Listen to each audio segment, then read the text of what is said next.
Wow, Scarlett! Ang ganda naman ng bahay niyo!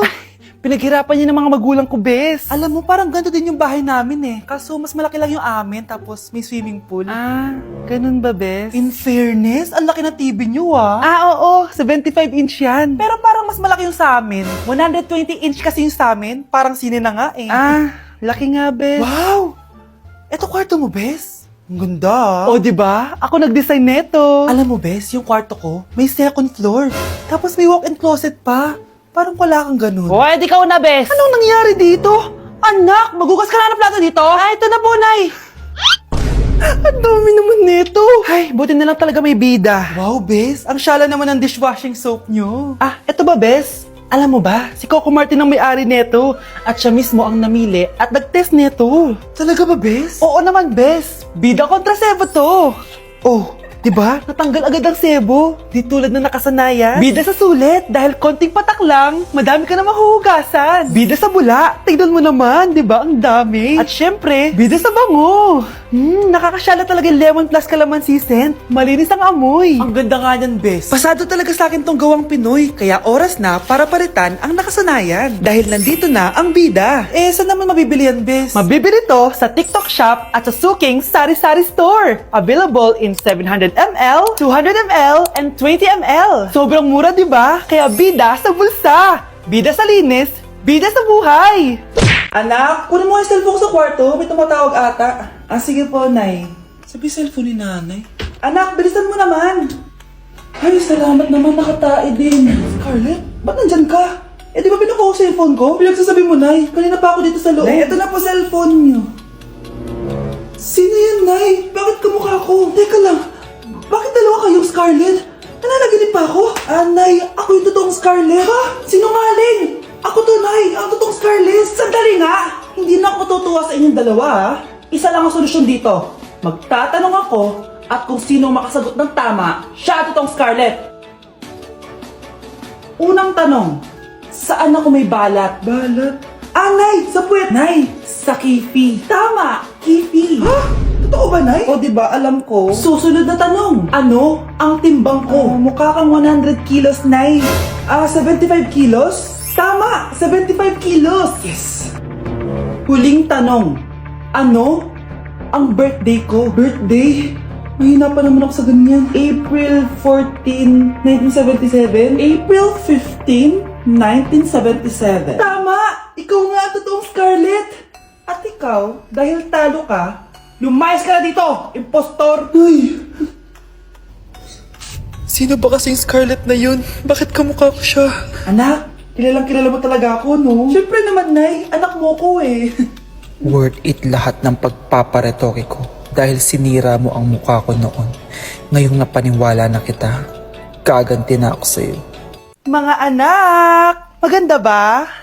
Mawawala ako ng 3 araw Nay, kailangan ba talaga tumuloy doon? Importante yun, anak. Minsan lang ikasal yung kumare ko, no? Tsaka sa Cebu siya gagawin, di ba? Shala. Basta, Nay, mag-ingat ka, ha? Oo naman, anak. Huwag ka mag-alala.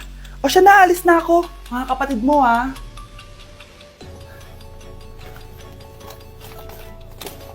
Saan yung wallet ko? Ay, kuya! Balik tayo sa bahay. Nakalimutan ko yung wallet ko. Ano ba yan? Maliliit na ako. Saan na ba yan? Ano ba yan? Oras na. Mabuhay, ma'am. Welcome to Air Philippines. How can I help you? Ay, miss. Dito po ba yung flight VD415? Yes po, ma'am. Check ko lang po. As per dito, ma'am, nakaalis na po yung aeroplano. Ha? Hindi ako pwede malit sa kasal na kumari ko. Kailangan kong umabol. Ma'am, kailangan niyo po ulit mag-rebook kaso ang next available flight is bukas pa po, ma'am. Ano ba yan? Gawin mo ng paraan. Diyos ko, sayang lang pera ko. Wala palang kwenta to airlines niyo eh. Uwi na nga lang ako. Sorry, ma'am. Nay, nandito ka na agad? Akala ko ba 3 araw ka mawawala? Di ayun, naiwan ako ng aeroplano. Alam mo, parang pinipigilan talaga ako ng universe makaalis eh. Nay, buksan mo yung TV. Ha? Bakit? Breaking news! Nandito tayo ngayon sa site kung saan nag-crash ang flight VD415. Ayon sa mga otoridad, walang nakaligtas sa mga pasahero nito. Kaya pala, kung nakasakay ako dun sa aeroplano na yun, patay na ako ngayon. Okay, class, next reporter. Hi, classmates. We are the group 2 and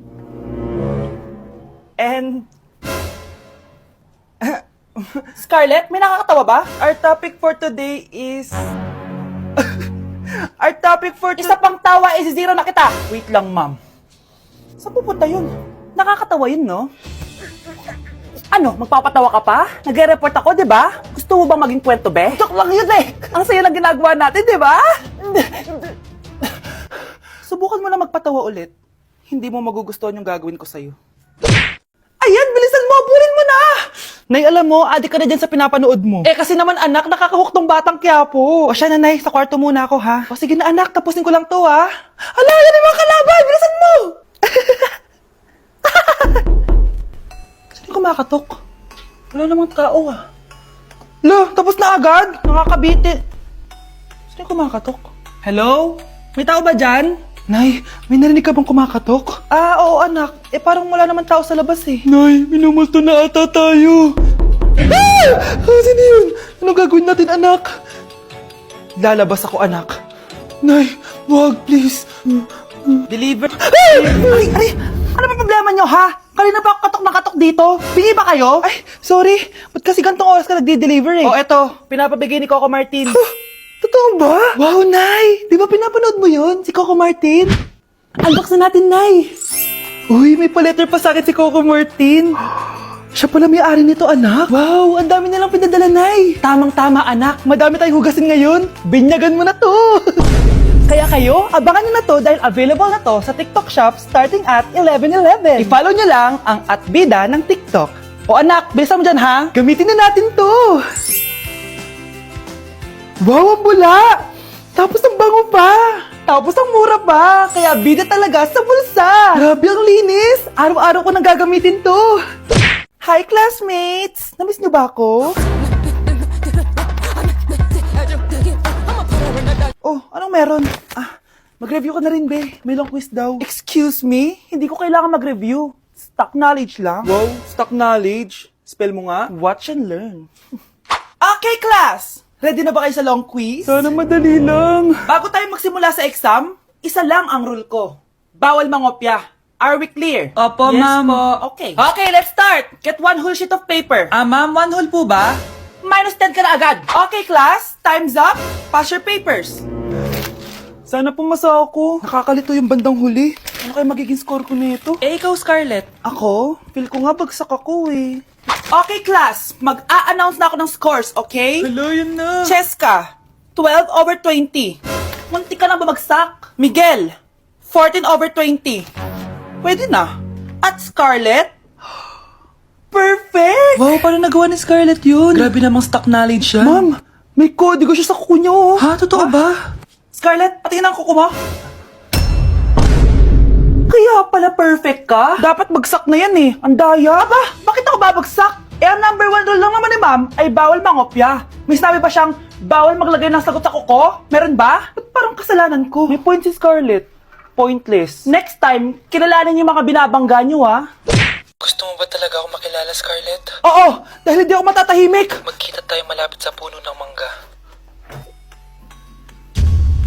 Ako ikaw, Scarlett. Galing ako sa future. Paano? Paano nangyari yun? Basta, Scarlett, ayusin mo yung mga desisyon mo sa buhay, ha? Sige na, baka mahuli pa ako ng mga humahabol sa akin. Sandali!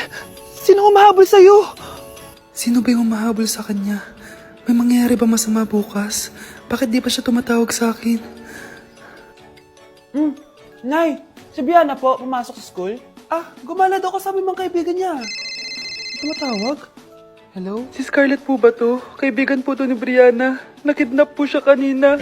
Hindi ko po alam anong gagawin. Tulungan niyo po kami. Sinakay po siya sa van.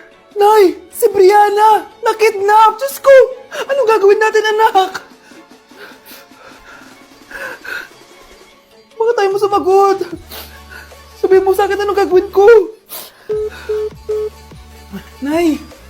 Nay! Saan pumunta si nanay? Scarlett, dyan ka lang ha. Pupuntahan ko yung mga kidnapper. Napakadelikado naman ang ginagawa mo, Nay! Diyos ko, anong gagawin ko? Hello? Buti naman tumawag ka na. Alam mo, kasalanan mo lahat to eh. Kung pinaalam mo sana na makikidnap si Brianna, hindi sana pinigilan ko siya. Scarlett, may malaki tayong problema. Nasa bahay niyo yung humahabol sa akin. Magtago ka na. Scarlett! Nay! Oo, Scarlett. Galing ako sa future. Ikaw ba yung humahabol sa isang Scarlett? Hindi ko na siya kailangan. Ikaw ang solusyon. Solusyon saan? Dahil sa paulit-ulit na pagbabalik niyo sa nakaraan, lalong lumalala ang sitwasyon namin. Hindi ko maintindihan. Kailangan mo na mamatay! Matagal na dapat kaming patay ni Brianna.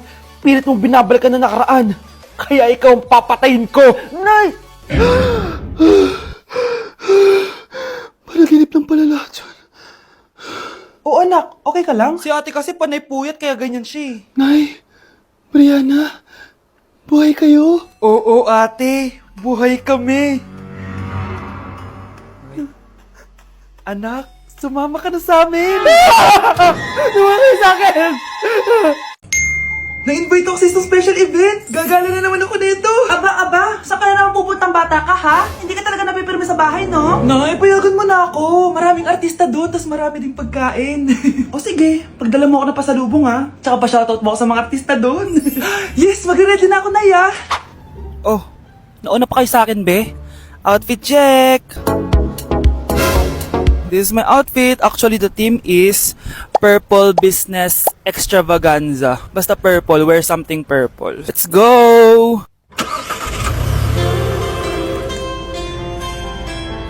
I'm so excited, guys, kasi balita ko may mga artista daw doon. So, I'll see you guys on the venue.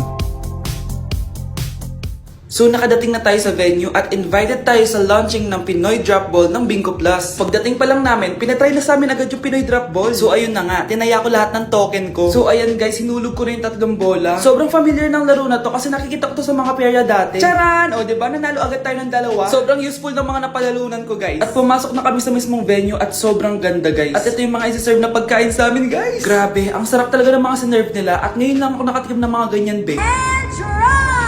So ayun, nilaunch na nga yung Pinoy Drop Ball ng Bingo Plus kasama si May Mendoza na napakaganda. After ng big reveal, binigyan kami ng performance ng alamat. Grabe, sobrang galing nila. At eto pa be, kumanta ng napakalapit sa amin si Miss Julie Ann San Jose. Grabe, mukha siyang anghel guys. Sobra talaga kami nag-enjoy dito guys dahil ang dami naming na-meet na tao. At isa pa dito, sobrang saya ng mga activities nila. Paglabas nga namin, inabutan na kami ng ulan pero okay lang kasi nag-enjoy naman kami. So yun lang, thank you guys!